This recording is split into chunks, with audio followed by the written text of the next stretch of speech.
so happy you decided to join us today for Monkey Regional Library System's Storytime at Home. Today, we would like to thank the authors Naomi Howarth and Yu Bayum and the publishers Lincoln's Children's Book and Nancy Paulson Books for allowing us to read our Choose stories today. Now let's get started with our opening song. The more we read together, the more we read together, the happier we'll be. Because your friends are my friends, and my friends are your friends. The more we read together, the happier we'll be. Isn't that nice? I've missed you guys. It's been very busy for me. This August has been crazy. We've opened a new building. We've put in new books.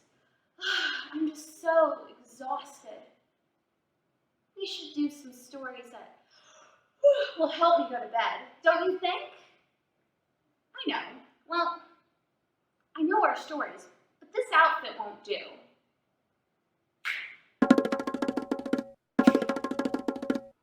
Much better. Our first story today is called The Night Dragon. Isn't this a pretty cover? And The Night Dragon is by Naomi Howarth. On top of a very high mountain in a land far away lived a dragon.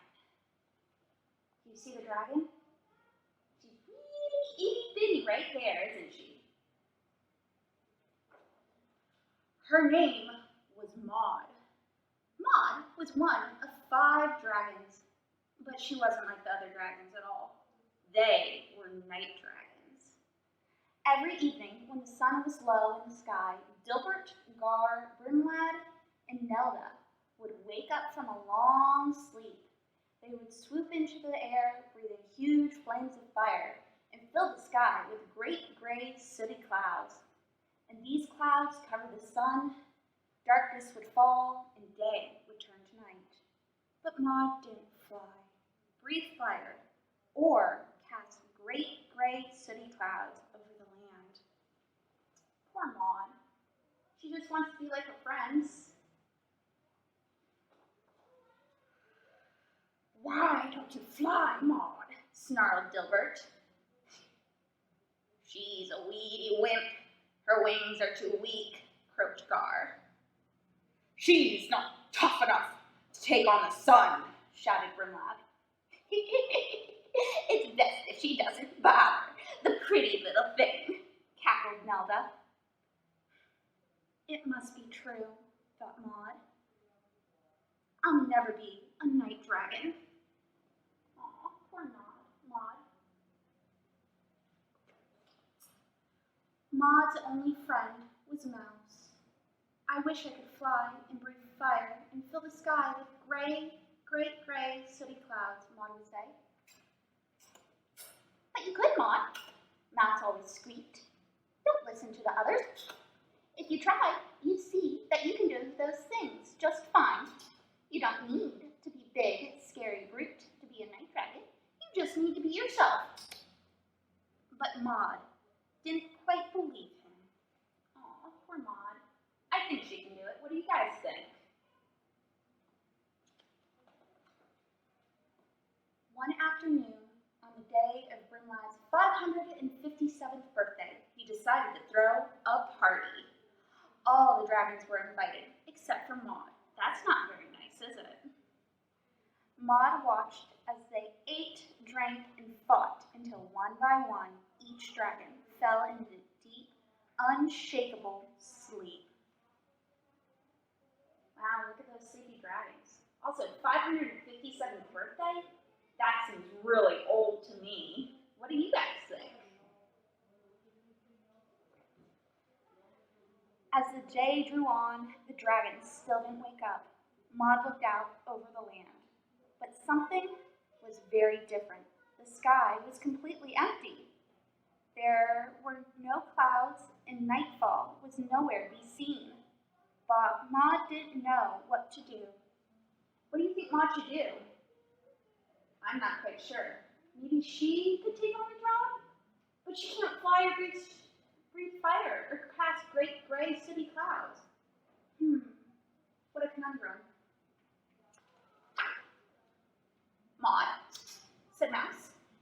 try and fly. Otherwise, the sky will stay light all night. I can't, whispered Maud. I'm afraid to. I know you can do it, Maud, insisted Mouse.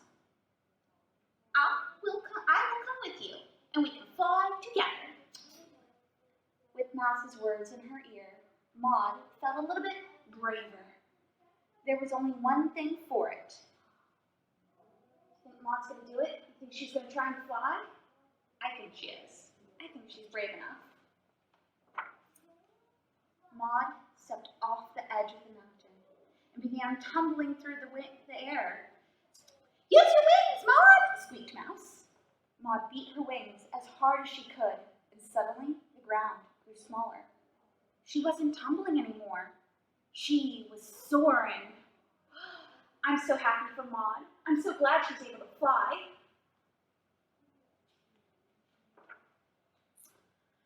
The sun was still shining brightly over the land as Maud took a deep breath and blew out huge plumes of fire and great clouds of smoke. But these clouds weren't gray. Look at the clouds. They're definitely not gray. I think I see blue and reds and pinks and greens and purples, just like Maud's scales.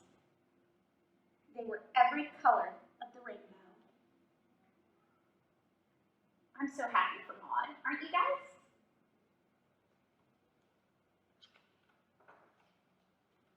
Together, Maud and Mouse sailed over mountains and fields. Look how far they're flying. Do you see the little horse and the little farmer? And all those beautiful clouds Maud has created too. They glided above winding rivers.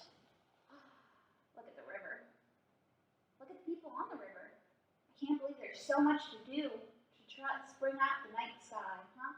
Maud's got a lot of work cut out for her.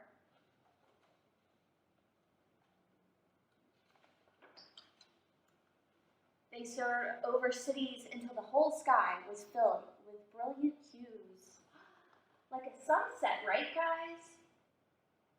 So pretty.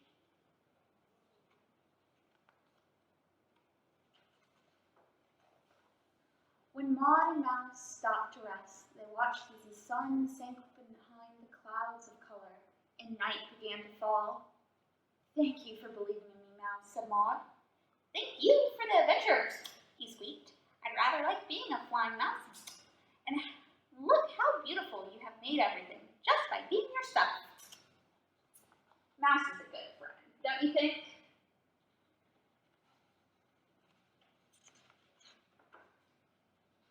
From that day on, Maud and Mouse have journeyed far and wide, filling the skies with color and helping the sun to set. And though the other dragons still tried to cover everything in great gray sooty clouds, Maud and Mouse kept flying. So next time you see a colorful sunset, you'll know that Maud and Mouse aren't far away. Look at her go! And all her 5 dragon friends, who weren't very friendly, are just watching. I think Maud does a slightly better job than they do. The end. That was a great little story, but I'm still not quite that tired. I've heard that counting sheep can sometimes help. Have you guys ever counted sheep to go to bed? Just closing your eyes and going, 1 sheep, 2 sheep, 3 sheep, blue sheep? Wait, that's not quite right, is it? I know, I have a quick little rhyme that you may have heard that might help us put us to bed. But we're not counting sheep. The sheep is counting a little bit for us. I'm sure you remember this, our flannel board. So our rhyme goes like this. Baba, black sheep, have you any wool? Yes, sir, 3 bags full. 1 for the master, and 1 for the dame, and 1 for the little boy who lives down the lane. Baba, black sheep, have you any wool? Yes, sir, 3 bags full. 3 bags, 1, 2, you guys want to receive any wool? I'm not sure I would. I don't have anything to do with it. Though, maybe your parents are crafty enough to do it too. I don't know. I'm still not quite that tired yet. And I really kind of want to just go to sleep. I have a lot of imaginary friends I meet up in my dreams. Do you guys have anyone you want to see when you dream? Oh, I'm not sure what to do. Perhaps another story about some friends that we meet up in dreams will put me to bed. What do you guys think? This story might help us. It's called Dream Friends, and it's by you, Bayou. And it has the most adorable little pictures in its cover art. Isn't that pretty? I quite like the fact that the little dream friend is pouring tea into the cloud. I think it's silly and fun. Once there was a girl named Melody, and she had a very special friend. Who do you think her friend is? I bet it's someone interesting. In her dreams, what do you think it is? I see a dog, but you might see a bear, or maybe it's something in between. I'm not quite sure, but whatever it is, it's big and it's fluffy. I love it. Her friend could fly so fast. Oh, flying would be fun. I like flying in my dreams. What about you guys? What do you like to dream about?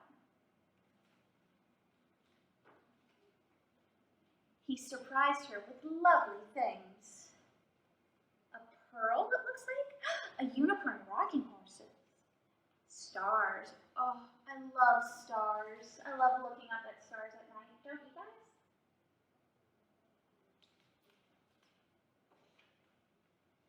They played hide and seek. So many things hiding in the forest. Can you find Melody's friend? I think I can. They watched fireworks. Oh, fireworks. So cool, so pretty. Kind of noisy, but they're still fun. They had fun together every day and every night. They're getting off into all such sorts of mischief, aren't they? Especially this one where they're on the roof and getting a little bit of soot in their face. But only in her dreams. Melody was new in the neighborhood, and she was too shy to talk to the other children. She wanted her dream friend in her real world. Sometimes I wish my dream friends would come in the real world. But real friends can be just as fun too. She tried to coax him out from her dreams, but it didn't work. Ugh, he looks a little stuck in that picture, doesn't he? He's too big. He's probably stuck in her dreams for a little bit. I wonder how they got him out. Maybe with some butter to grease him up. Maybe he just popped out. One day, she was at the playground feeling lonely. She wished her friend was with her. I hate being lonely too. She thought about the fun they'd had in her dreams the night before. Looks like they're dancing. I like to dance too. But I'm so tired right now. Can't dance, but only in my dreams. She closed her eyes. She danced their dance. She felt her friend was with her. Is that a new game? Someone asked. Melody opened her eyes and saw a girl.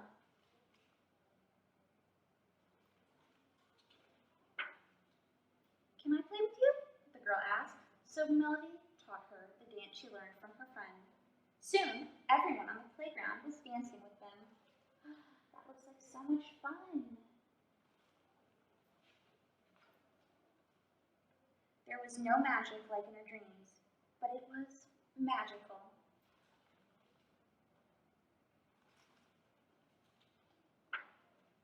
Melody's new friend wanted to meet Melody's dream friend, so they had a sleepover. Melody was hoping they could all have fun together. I like introducing friends to each other.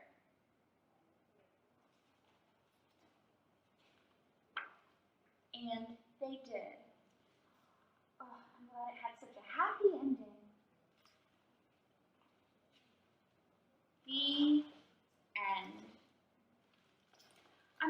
glad we got to read that story. I'm still kind of sleepy, but I'm not yet quite ready to fall asleep. Well, there is one rhyme that always gets me to bed, and it goes like this.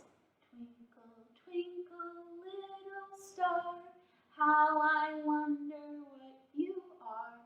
Up above the world so high, like a diamond in the sky. Twinkle, twinkle, little star, how I wonder what you are. Before I go to bed, I need to remind your parents, if you have sleepy kids that can't quite get back to sleep, there are things you can do that might be fun enough and exhausting enough to put them to bed. You can have them go out and look up at the night sky and see if you can find the constellations. There's a whole bunch of them. And even that, you can just make up your own if you don't know any of them off the top of your head. Another fun little activity is to give them paper and have them make their own little stars and dots like I have here, and have them come up with their own constellation. This constellation is actually a real constellation called Draco the Dragon. Either way, hopefully you all had a nice night and you're feeling sufficiently tired, because I'm exhausted. I just want to say goodbye and go to sleep. We wave goodbye like this. We wave goodbye like this. We clap our hands for all our friends. We wave goodbye like this. Good night, everyone.